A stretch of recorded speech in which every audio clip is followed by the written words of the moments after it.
আর এই ঘটনাটা কখন ঘটছে? স্যার, ভোরের আজানের দিকে। তুমি তখন কোথায় ছিলা? আমি স্যার বারান্দায় সিগারেট খেতেছিলাম।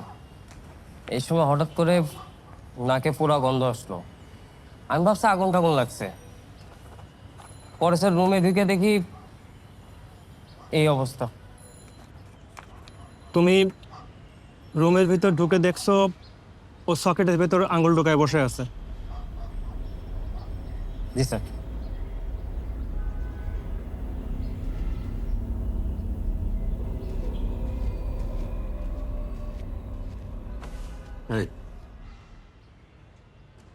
এই, রাজু, আলতাফের যে টাকার ভাগ ছিল হালায় মারছে, আমি শিওর।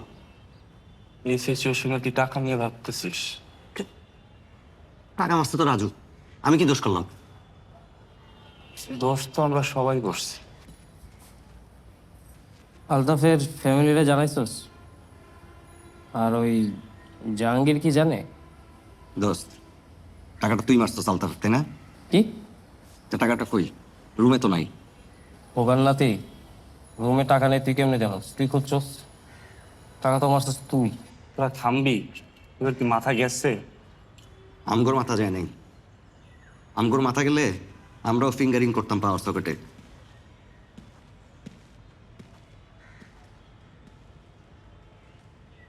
কালকে রাতে তো আমরা কি সবাই একসঙ্গে ছিলা? জি, আমরা 5 জন একসাথে ফুচকা খাচ্ছিলাম। 5 জন? জাহাঙ্গীর ও ম্যাচের বাইরে থাকে। ঠিক আছে, আর কোনো তথ্য থাকলে আমাদের জানাও। আমরা ডেড বডি ক্লিয়ার করছি, কিন্তু পোড়া মাংস উঠানো আমাদের কাজ না। ফোনটি আছে? ফোনটি থাকলে ক্যাঁচায় তুলি।